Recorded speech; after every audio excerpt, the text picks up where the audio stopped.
Hello बच्चों, आज अपन lesson third का सेकंड वीडियो स्टार्ट कर रहे हैं। कल अपन ने पॉलिनेशन कर लिया था, सेल्फ पॉलिनेशन और क्रॉस पॉलिनेशन के बारे में स्टडी की थी।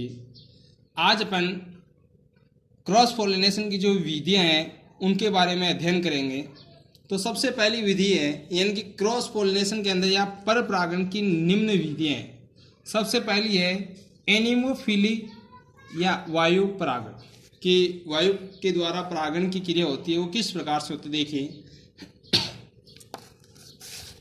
जब पराग कणों का स्थानांतरण वायु द्वारा होता है तो इसे वायु परागण कहते हैं। ऐसे पराग कण छोटे, हल्के, चिकने व शुष्क होते हैं। एग्जाम्पल टाइफा।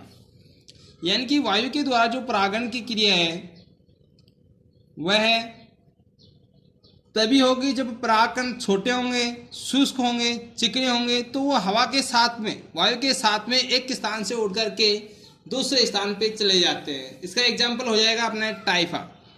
सेकंड नंबर पे आता है अपना हाइड्रोफिली या जल परागण। तो देखिए, जल परागण, जब पराग कणों का स्थानांतरण जल द्वारा होता है तो इसे जल परागण कहते हैं। यह दो प्रकार का होता है।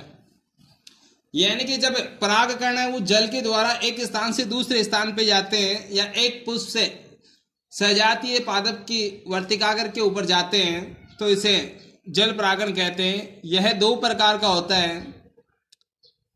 फर्स्ट नंबर पे है हाइफिड्रोफिली, अधो जल परागण या जलाद परागण।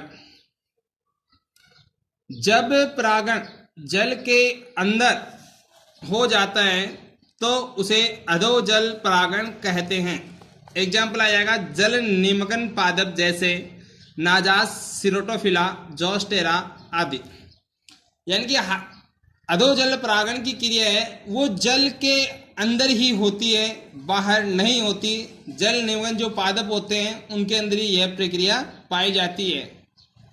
सेकेंड नंबर पे आती है एफिड्रोफिली या अधिजल परागण या जल पृष्ठ परागण। जब परागण जल की सतह पर होता है, अर्थात जब पुष्प जल की सतह पर परागित होते हैं। एग्जाम्पल आ जाएगा वेलिस्नेरिया, मीरियोफिलम आदि। यानी कि जो जल पृष्ठ परागण की क्रिया है वो जल की सतह के ऊपर होती है। इसके अंदर पुष्प है पादप का, वो जल की सतह के ऊपर तैर करके आ जाता है। जल की सतह पे तैर करके आने के बाद में परागण की क्रिया होती है, इसलिए इसे जल पृष्ठ परागण कहते हैं। थर्ड नंबर पे आता है एंटोमोफिली या कीट परागण।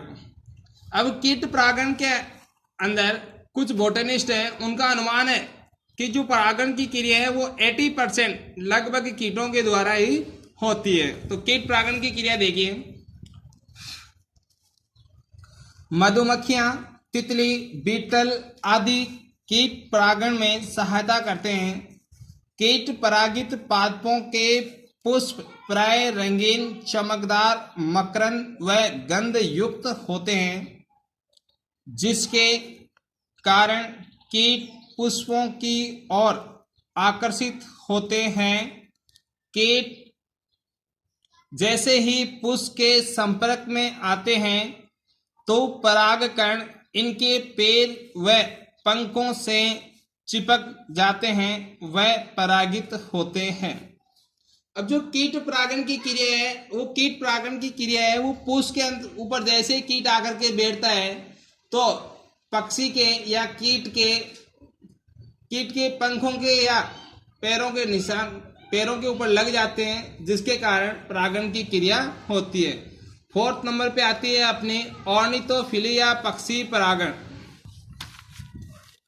पक्षी परागण अनेक उष्णकटिबंधीय पौधों में पक्षियों के द्वारा परागण होता है। ये पुष्प चमकदार व मकरंद युक्त होने के कारण पक्षियों की चोंच व शरीर से चिपक कर परागण क्रिया करते हैं। एग्जाम्पल सेमल, प्लास आदि। यानी कि ऑर्निथोफिली के अंदर क्या होते हैं कि पक्षी एक पादप से दूसरे पादप के ऊपर बैठते हैं, तो पक्षी के जो चोंच होती है, चोंच, पंख या पैर के पराग कण है वो लग जाते हैं, और जैसे ही पक्षी एक पेड़ से दूसरे पेड़ के ऊपर जाता है तो वह परागण की क्रिया होती है, यानी वो दूसरे पुष्प की वर्तिकाग्र के ऊपर परागकण गिर जाते हैं और वहां पे वह अंकुरित होते हैं। इसका एग्जाम्पल आ जाएगा अपने सेमल और प्लास। 5th नंबर पे है अपने चमगादड़ द्वारा परागण। कुछ पौधों में पुष्प रात्रि के समय खिलते हैं। ये पुष्प रात्रि के समय अधिक मात्रा में मकरंद स्रावित करते हैं। चमगादड़ रात्रिचर होने के कारण इन पौधों के परागण में सहायक होता है। एग्जाम्पल आ जाएगा अपना कदम, कचनार आदि। अब पक्षियों के द्वारा परागण की क्रिया होती है, तो कुछ पक्षी रात्रिचर होते हैं। रात्रिचर होने के कारण कुछ पादप के जो पुष्प है वो भी रात्रि के समय ही खिलते हैं। जैसे ही रात्रि के समय पुष्प खिलेगा तो पुष्प के ऊपर पक्षी जाकर के बैठेगा, तो उसके परागकण है वो दूसरे पुष्प के ऊपर फिर चले जाते हैं, या जैसे ही वो पक्षी उड़ करके दूसरे पादप के ऊपर जाएगा तो वहां पे वो चले जाते हैं। एग्जाम्पल आएगा अपना कदम, कचनार आदि। फिर देखिए गुलमोहर व सेमल में परागण गिलहरी द्वारा होता है। यानी गिलहरी क्या होती है कि गुलमोहर के पौधे पे एक पादप से फिर दूसरे पादप पे जाएगी तो उसके बालों के साथ में परागकण है वो चले जाते हैं। आर्किड में परागण घोंगे के द्वारा होता है। रेप्लेसिया पुष्प में परागण हाथी द्वारा होता है। रेप्लेसिया का पुष्प है वो बहुत बड़ा होता है, इसलिए उसके अंदर परागण की क्रिया है वो हाथी के द्वारा होती है। ये अपने पॉलिनेशन की विधियां थी, क्रॉस पॉलिनेशन की। आगे सेकंड पॉइंट आता है अपना इनकम्पेटिबिलिटी, असंगतता या अनिश्चयता।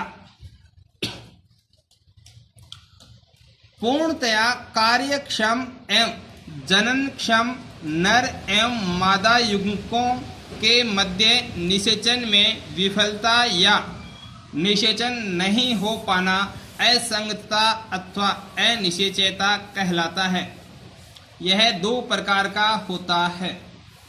यानी कि असंगतता या अनिश्चयता या इनकम्पेटिबिलिटी क्या होती है कि कोई भी 2 नर युग्मक और मादा युग्मक कार्यक्षम है, लेकिन फिर भी उनके अंदर फर्टिलाइजेशन की क्रिया नहीं होती है, तो यह क्रिया असंगतता या अनिश्चयता कहलाती है। अब यह 2 प्रकार की होती है, एक होता है इंटर स्पेसिफिक और सेकंड आता है इंट्रा स्पेसिफिक। तो सबसे पहले बात करते हैं अपन इंटर स्पेसिफिक या अंतरजातीय। अंतरजातीय के अंदर देखिए फर्स्ट नंबर पे है इंटर स्पेसिफिक या अंतरजातीय। जब अनिश्चयता एक ही वंश की 2 भिन्न जातियों के सदस्यों के मध्य होती है। एग्जाम्पल ब्रेसिका कैम्पेस्ट्रिस और ब्रेसिका रापा। यानी कि अंतरजातीय के अंदर क्या होती है कि एक ही वंश की 2 अलग अलग जातियों के मध्य अनिश्चयता पाई जाती है, तो उसे अपन अंतरजातीय अनिश्चयता कहते हैं। सेकेंड नंबर पे आती है अंतरजातीय या इंट्रा स्पेसिफिक। एक ही जाति के सदस्यों के मध्य अनिश्चयता पाई जाती है, इसे अनिश्चयता अथवा सबंध्यता कहते हैं। एग्जाम्पल प्रीमूला। यानी कि अंतरजातीय के अंदर क्या होता है कि एक ही जाति के 2 अलग अलग सदस्यों के मध्य अनिश्चयता पाई जाती है, 2 अलग अलग पादपों के मध्य अनिश्चयता पाई जाती है, तो उसे अपन अंतरजातीय कहते हैं। एग्जाम्पल आ जाएगा अपना प्रीमूला। अगला पॉइंट आता है अपना पराग स्त्रीकेसर पारस्परिक क्रिया, पॉलन पिस्टिल इंट्रैक्शन। देखिए पराग स्त्रीकेसर पारस्परिक क्रिया क्या है। वर्तिकाग्र पर पराग कणों का ग्रहण होने से लेकर बीजांड में पराग नलिका के प्रविष्ट होने तक की सभी घटनाओं को पराग स्त्रीकेसर सहकर्षण कहते हैं। यानी कि जैसे ही वर्तिकाग्र के ऊपर परागकण जाकर के गिरते हैं, गिरने के बाद बीजांड तक जो पराग नलिका पहुंचती है, उस समय की सारी घटनाएं होती है, उन सभी घटनाओं को पराग स्त्रीकेसर सहकर्षण कहते हैं। अनिश्चितता का निर्धारण एवं नियंत्रण। यदि नर युग्मकोद्भिद अर्थात परागकण के जीन प्रारूप द्वारा होता है तो उसे युग्मकोद्भिदी अनिश्चितता कहते हैं। और देखिए अनिश्चितता का यदि नर युग्मकोद्भिद या परागकण के द्वारा निर्धारण होता है तो उसे अपन युग्मकोद्भिदी अनिश्चितता कहते हैं। सेकंड आता है कि अनिश्चितता का निर्धारण यदि बीजाणुद्भिद उत्तक के जीन प्रारूप द्वारा होता है तो इसे बीजाणुद्भिदी अनिश्चितता कहते हैं। यदि बीजांड के द्वारा अनिश्चितता या बीजाणुद्भिद उत्तक के द्वारा अनिश्चितता का निर्धारण किया जाता है तो उसे बीजाणुद्भिदी अनिश्चितता कहते हैं। फिर आता है कि पादप में अनिश्चितता के निम्न परिणाम दिखाई देते हैं। अब देखिए अनिश्चितता के परिणाम। सबसे पहला है कि पराग कणों में अंकुरण का अभाव, यानी कि परागकण होते हैं, यदि उनके अंदर अंकुरण नहीं होता है तो अनिश्चितता पाई जाती है। सेकंड नंबर पे आता है पराग नली की वृद्धि न हो पाना, यानी कि वर्तिकाग्र के ऊपर पराग नली है उसकी वृद्धि नहीं हो पाती है। थर्ड नंबर पे आती है कि पराग नली का वर्तिका में ही फट जाना।